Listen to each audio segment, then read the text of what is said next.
ஆண்டவராக இயேசு கிறிஸ்துவின் நாமத்தினாலே உங்களை நான் வாழ்த்துகின்றேன். இந்த புதிய நாளுக்குள்ளாய் நானும் நீங்களும் பிரவேசித்திருக்கும் பொழுது தேவன் மறுபடியுமாய் நமக்கு ஜீவனையும் சுகத்தையும் பலத்தையும் கொடுத்து இந்த நாளுக்குள்ளாய் பிரவேசித்து தேவனுடைய சமூகத்திலே வந்து அவருக்கு நன்றி என்று சொல்லும்படியாய் ஒரு பாக்கியத்தையும் தேவன் நமக்கு தந்திருக்கின்றார். சகல நாட்களிலும் நம்மோடு கூட இந்த தேவன் இருந்து நம்மை வழிநடத்தக்கூடியவர்.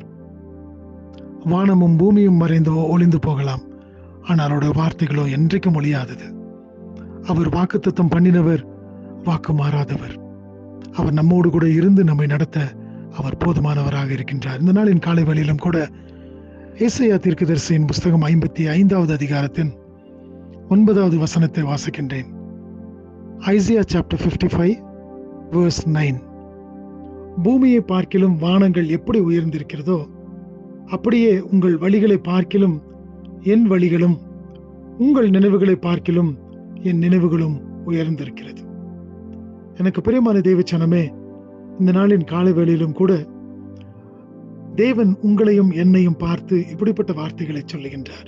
அதற்கு முன்பதாய் 8வது வசனத்தை நாம் வாசிப்போம் என்று சொன்னால், என் நினைவுகள் உங்கள் நினைவுகள் அல்ல, உங்கள் வழிகள் என் வழிகளும் அல்ல என்று கர்த்தர் சொல்லுகின்றார். இன்றைக்கு மனிதன் அநேக நினைவுகளை நினைக்கின்றான், அநேக காரியங்களை சிந்திக்கின்றான். ஆனால் ஆண்டவர் சொல்றாரு, நீங்க நினைக்கிற விதமாக நான் நினைப்பதில்லை, உங்களுடைய வழிகள் என்னுடைய வழிகள் அல்ல. அப்படி என்று சொன்னால் நானும் நீங்களும் என்ன நினைக்கின்றோம், எந்த வழியிலே செல்லுகிறோம் என்பதை அவர் அறிந்திருக்கின்றார். அதற்கு மேலான ஒரு நினைவையும் அதற்கு மேலான ஒரு வழியையும் தானே அவர் நமக்காக வைத்திருக்கின்றார். ஆகினால் தான் சொல்லுகின்றார் அடுத்த வசனத்துல, அவைகள் எப்படிப்பட்டதா இருக்கிறதாம், பூமியை பார்க்கிலும் வானங்கள் எப்படி உயர்ந்திருக்கிறதோ அப்படியே உங்களை வழிகளை பார்க்கிலும் என் வழிகளும். பூமிக்கும் வானத்துக்கும் எவ்வளவு உயரம் காணப்படுகிறதோ அப்படியே நம்முடைய வழிகளை பார்க்கிலும் அவருடைய வழிகள் மேலானதாய் காணப்படுகிறதாம். அது மாத்திரமல்லாதபடி அவர் சொல்லுகின்றார், உங்கள் நினைவுகளை பார்க்கிலும் என் நினைவுகளும் உயர்ந்திருக்கிறது.